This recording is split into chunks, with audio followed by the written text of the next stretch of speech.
Themes हैं group think and stock characters. This novella is unusual in that the author does not name most of character in his book, other than assigning them titles that describe their larger organizational goal. ठीक है, ये जो पूरा novel है इसके अंदर हम देखते हैं कि ये इसके अंदर हमें ग्रुप थिंक और स्टॉक कैरेक्टर्स नजर आते हैं, यानी कि उनको एज अ नेम नहीं उसने दिया, बल्कि एज एक मतलब देयर लार्जर ऑर्गेनाइजेशनल गोल्स के हिसाब से उनको कुछ टाइटल्स दिए हैं. It is not quite an allegory, while it does allow them some individual character of speech and dress, but they are far from the most part stands in for larger good. The obvious exception is Marlowe and his recreation against the colonial structure supported by people with names like manager, the lawyer, the place him slightly outside the system. Groupthink is evident in named group like the Pilgrims and the Native. These groups have a few outstanding members such as the Native Women of Arresting Beauty or red-haired Pilgrim drunk with bloodthirstiness. देखें ये भी orders ही आ रहे हैं ना. These groups have a few outstanding members such as the Native Women of Arresting Beauty or the red-haired Pilgrim drunk with bloodthirstiness, but they mostly move together, make the same decision, and have the same intention. Conrad critiques such pattern in which individuals in a society think like other member of their group without stopping to think for themselves. Although Marlowe is no means a heroic character, Conrad does illustrate the need for individual thought by singling him out. फिर प्राइमेटिविज्म है, ठीक है, कि वो वहाँ पे primitive is the opposite of civilisation.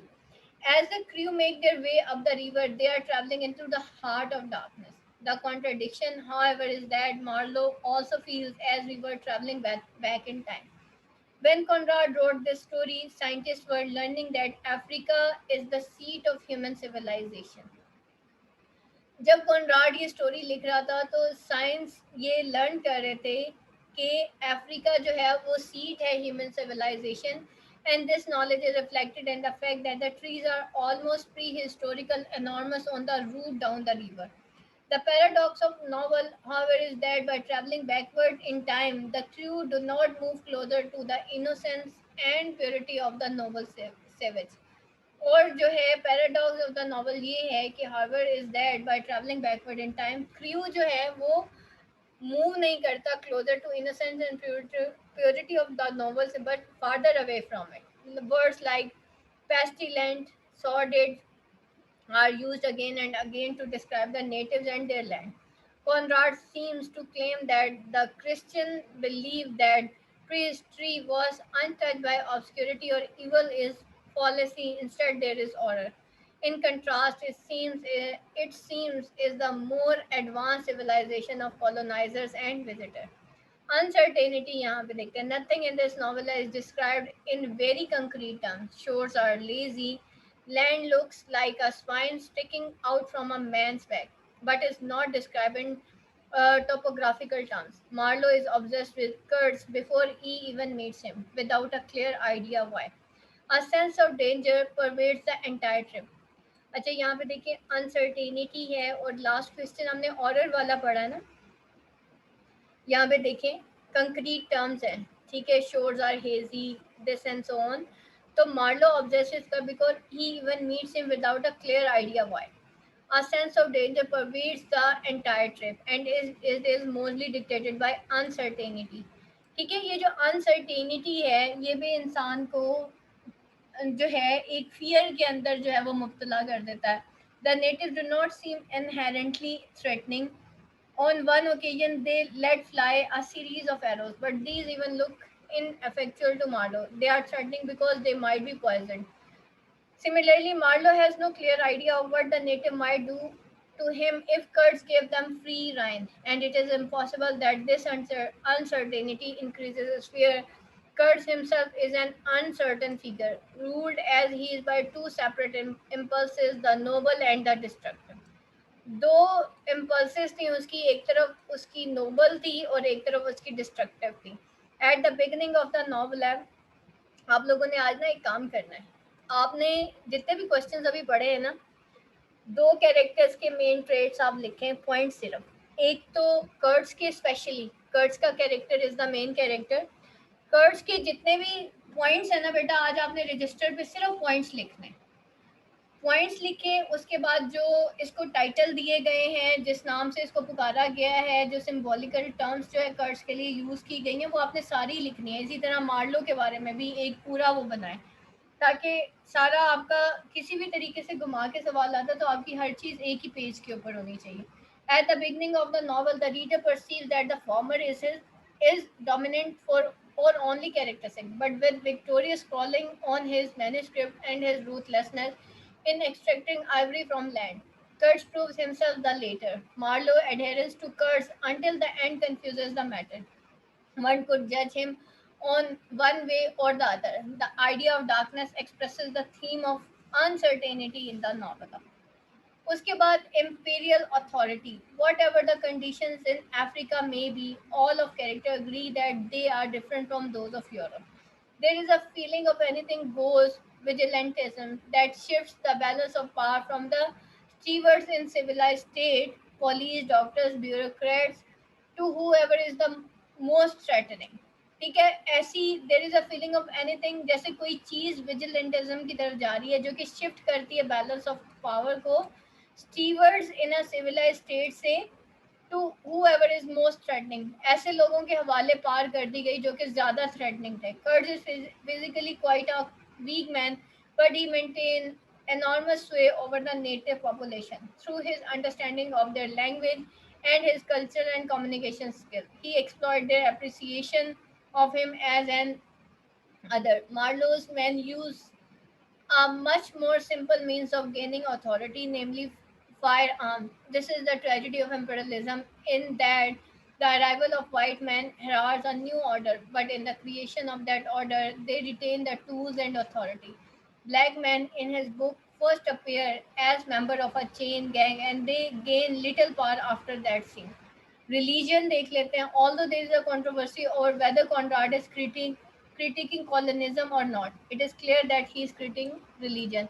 The true groups in the novel, the pilgrims and the natives, are linked by having religious beliefs. The rites in the wood, the Marlowe describes alien but certainly no more dangerous than the ambush. One of the seemingly admirable characteristics of Kurtz, as presented by Conrad, is that he seems just as compelled by African religion as by Christianity, but seems beholden to neither. Marlowe genuinely admires his ability to independently critique religions. He may not agree with Kurt's evaluation, but he respects Kurt's ability to have his own opinion in the face of the various religious traditions he encountered. Jewelry देख लेते हैं. Jewelry is a major presence in the heart of the darkness. To begin with, it is the main reason for the presence of colonists in Africa. They are there to strip the country of its ivory. There is a play on color between the black people and this white valuable good. The most prestigious member of the African community and one of the character to be afforded individual characteristics by Conrad is women who is presumably Kurt's mistress. अच्छा, यहाँ पे देखिए बेटा, ये जो jewellery है इसकी एक सिंबॉलिकल इंटरप्रिटेशन दी है। वो क्या है कि मेल डोमिनेटिंग सोसाइटी को शो करती है। एक फीमेल, एक मिस्ट्रेस जो कि कर्ट्स की थी, और थ्रू ज्वेलरी जो है उसको जितना ऑर्नामेंटेड किया गया था, इट मीन्स कि औरत को उतना सुप्रेस्ड किया गया था उस सोसाइटी के अंदर। यानी कि अफ्रीका के अंदर औरत जो है उसको ज्वेलरी के नाम पे उतना ही सुप्रेस किया जाता था। हर first appearance is oppressive. She is covered in bangles and other barbarous ornaments. Her aspect has both attractiveness and ferocity, and she is the only character in the novel who wears jewelry, despite it being the reason dater of the novella. The other characters have little interest in jewelry, showing an almost marked detachment from the good they harvest. उसके बाद illness है। अब इसके अंदर जो है एक mental illness भी आ जाती है और एक फिजिकल इलनेस भी आ जाती है। ठीक है, उस माहौल में रहते हुए इंसान मेंटली और फिजिकली जो इल होता है ये उसको शो करता है। Illness is a major factor in this novel. It appears in the physical and mental forms. Marlowe is hired to replace a woman who committed suicide. Another instance of suicide is announcement by somber Swedish man. The first thing that Marlowe does upon being hired is go to the doctor, who checks both his mental and physical health and provides a very gloomy prognosis.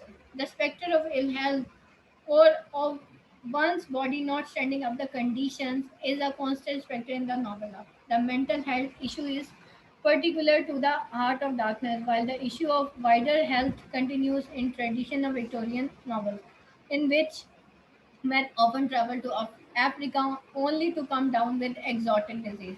In the end, it seems that Marlowe is more mentally than physically taxed, while Kurtz is clearly both. फिर उसके बाद absurdity of evil, ये वो point है जो आपके वो जो ऑर्डर वाला क्वेश्चन है ना उसमें ज़रूर ऐड कीजिएगा. This novel is all about an exploration of hypocrisy, ambiguity and moral confusion. तो आप ये कह सकते हैं कि मार्लो जो है सॉरी जोसेफ कॉनराड जो है उसने actually order of order show किया थ्रू इम्पीरियलिज्म, जो कि एक्चुअली एक्सप्लोरेशन है हिपोक्रेसी का, एम्बिगाइटी और मोरल कंफ्यूजन का. It explores the idea of proverbial choice between the lesser of the two evils, as the idealist Marlowe is forced to align himself with either the hypocritical and malicious colonial bureaucracy or the openly malevolent rule-defined Kurds. It becomes increasingly clear that to try to judge either alternative is an act of folly. How can moral standards or social values can be relevant in judging evil? अब यहाँ पे देखिए, हम बुराई करते हैं लेकिन हम पता है क्या कह के बुराई करते हैं. हम जो बुराइयां करते हैं वो असल में बड़ी बड़ी बुराइयां थोड़ी हैं.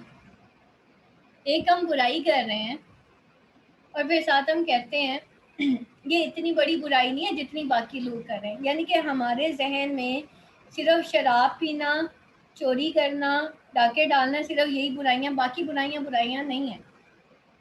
फिर हम क्या कह के हर तरह की बुराई करते हैं, गीबत भी करते हैं, फसाद भी करते हैं, हर चीज़ करते हैं. जी हम इतना बड़ा गुनाह तो नहीं कर रहे ना जितना बड़ा बाकी सारे कर रहे हैं. अब वो यही तो बात कर रहे हैं कि हम अपने मोरल स्टैंडर्ड्स को कैसे जज करें भाई.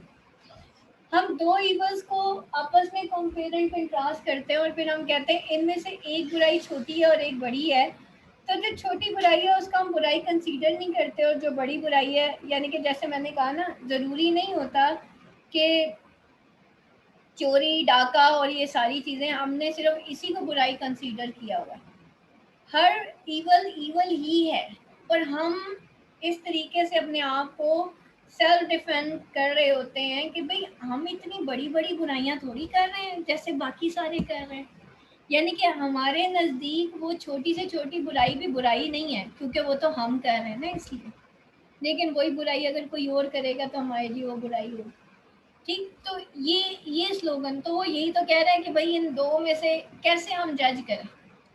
तो is there any such thing as insanity in a world that has already gone insane, कि एक क्या और इससे ज़्यादा कोई क्या मोरल स्टैंडर्ड है हमारे जजमेंट के ऑफ एन इवल, और इससे और बड़ी बेवकूफ़ी इन द वर्ल्ड क्या होगा that has already gone insane, जो पहले से ही बेवकूफ़ाना बेवकूफ़ी हो चुकी है. The number of ridiculous situation Marlowe witnesses act as reflection of larger issue. At one station, for instance, he sees a man try to carry water in a bucket with a larger hole. At the outer station, he watches native laborer blast away at a hillside with no particular goal in mind. The absurd involves both insignificant silliness and life or death issue, often simultaneously. That the serious and the mundane are treated similarly suggests a profound moral confusion and a tremendous hypocrisy. It is terrifying that Kurt's homicidal megalomania and a leaky bucket provoke essentially the same reaction from Mark. ठीक है, ये बेटा आज आपका सारा